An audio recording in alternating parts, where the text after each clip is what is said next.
I gotta review this Wu-Tang Clan American Saga Hulu series. I ain't too much like it though, man. Should I be honest and say how I really felt about it? Or should I just fake it and be like, it was fire just because it's a black made series? What do I do? Look, another black man trying to talk shit about another black man. Nigga, you ain't nothing but a sellout. First of all, you got an Under Armour shirt on, nigga. I know you broke. I told you, you a coon ass nigga. You got a Nightmare on Elm Street 3 poster in your background and Infinity War, a fucking kids movie, coon ass.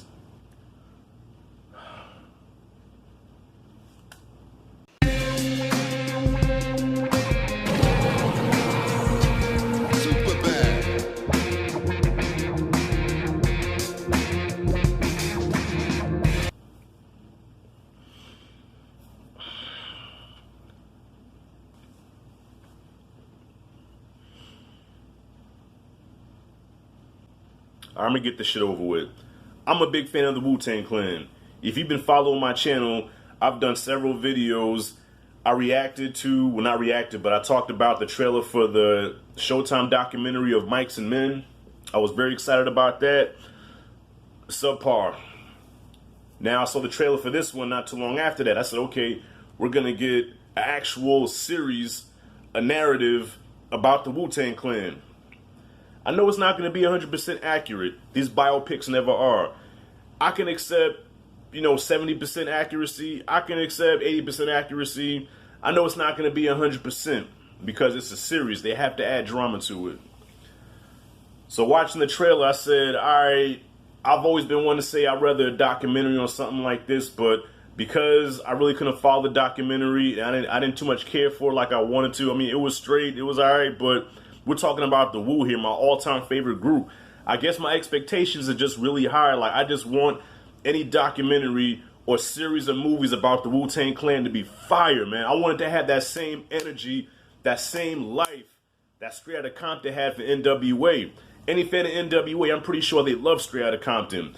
I wanted that same feel and that same level of hotness for the Wu. Documentary didn't deliver. I was excited about watching this series. So, from my understanding, I think there's more episodes. I tried to look up the how many episodes it's going to be, but they're streaming right now the first 3 episodes, and then episode 4 drops next week, and then 5 the week after that. So we have 5 episodes that are like an hour long. I said, okay, that should be enough time to cover most of it. It's hard to cover with 9 members. It's hard to cover everything. I get that. Maybe this could have been like a regular series, you know what I mean? So here we go. The first 3 episodes of the Hulu series. Man. The first one, I'm watching it, and I'm just sitting there like, I'm pressing play, and I'm like a little giddy ass happy kid, like, damn, the time has finally come. I'm just gonna be real with y'all. I know the criticism I get for talking about black made stuff, and if you don't love anything black made, you're a sellout. If you dislike it, then you're considered a hater. And why do you use your platform to down another black man or down black art? Listen, fuck all that. I'm speaking my truth. This is my channel. I speak my truth. If you don't like it, hey, remember, you clicked on my face. Shout out to Dave Chappelle. I didn't too much care for this. The first 3 episodes were just very... I mean, I'm not going to say they were terrible. I don't want to totally shit on them. But because of the love, the genuine love that I have for the W, it didn't live up to what I was expecting. It was decent in some parts. It was even gangster in some parts. Like, okay, the first 3 episodes go into life before the music of how all of them lived. It was hard to distinguish who was who until you heard one of them say a rhyme from one of their songs. I'm like, okay, I recognize that. Oh, that's Capadonna. Okay, that's gotta be Ghostface. I think the only one that really stood out where I was like, okay, I recognize him by the voice, was the guy that played Raekwon. And I don't remember his name. He was the kid from Dope and he was also in the Get Down.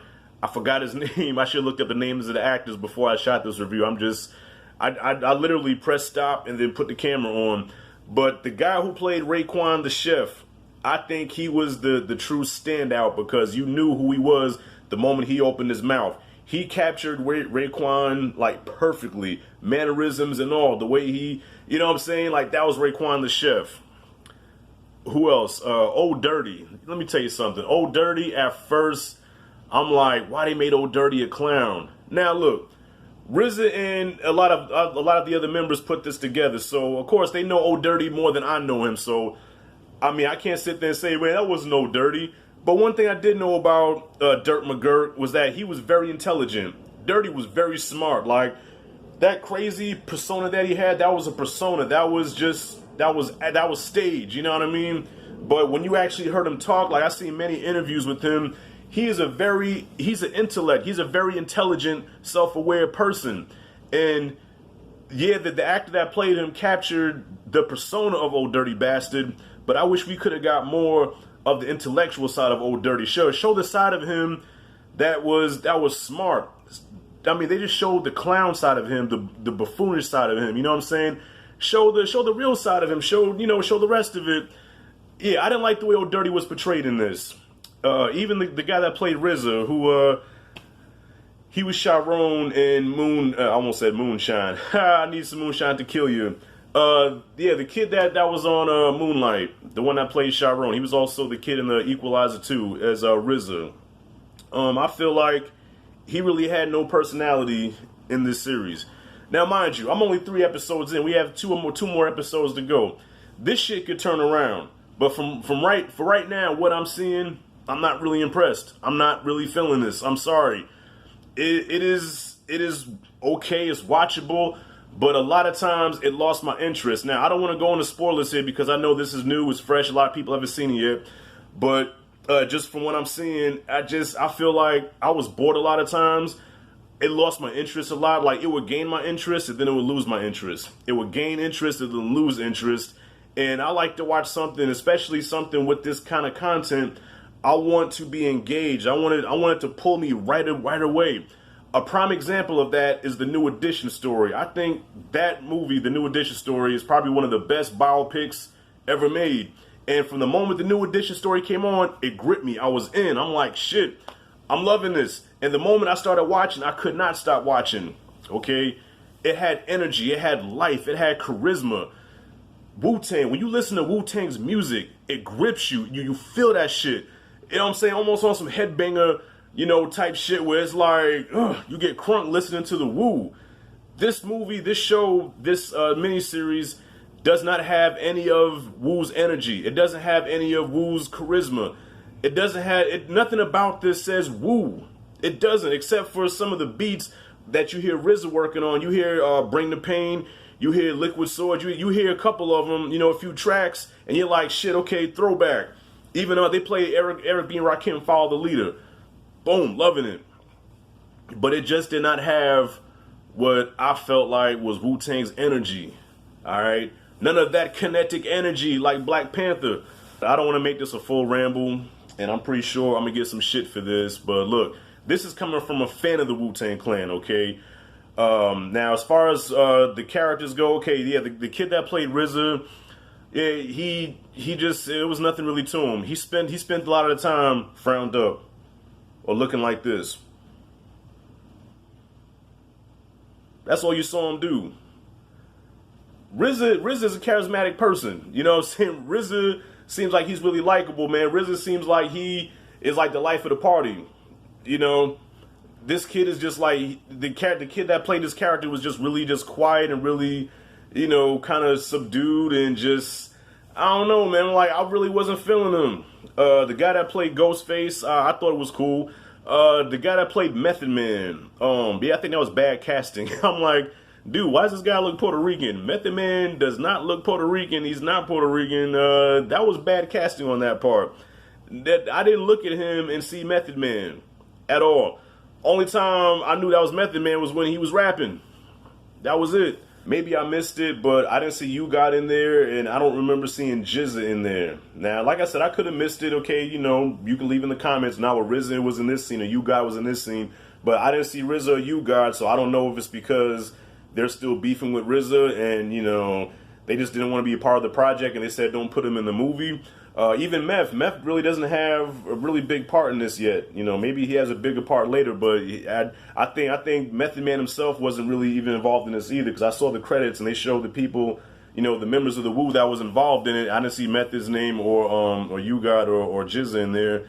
So maybe they couldn't use their likeness. I don't know, but I don't remember seeing those guys. And like I said, there's a couple more episodes left. Okay, this is just the first 3 parts, but from the first 3 parts, I'm like, yeah, this is not really happening to me. And it disappoints me because I had such high hopes for this, you know, for a documentary and for a movie. Because like I said, New Edition, I loved. And when I saw the New Edition story, the first thing popped in my head, we need a Wu-Tang story. This got to happen. And it did. And I feel like it missed the documentary missed the mark. And I feel like so far this is missing the mark. I'm talking as a fan, all right? As a fan, I feel like it missed the mark. Now, if you're not that much of a fan, or if you're a casual fan, you might like it. But to me, yeah, it's a letdown. I'm not gonna give it a grade yet. I'm just basing off of what I've seen so far, y'all. So Wu-Tang American Saga, the Hulu series, needs a turnaround. This shit needs to come back. Like right now, this shit is Rocky Balboa on the ropes, getting his ass handed to him, and he needs to summon up the strength to turn this fight around and knock this fucking show out the park, Clubber Lang style. You feel me? So y'all, that's all I got for this. What do you think about this series so far? If you saw it, are you a Wu-Tang fan? Do you hate the Wu? Do you love the Wu? Do you think I'm just, you know, just talking out my ass? Am I a sellout coon Uncle Tom for not liking this shit? Comment freely below. Thank you for watching. As always, this is Rashad G signing out. See you in the next video.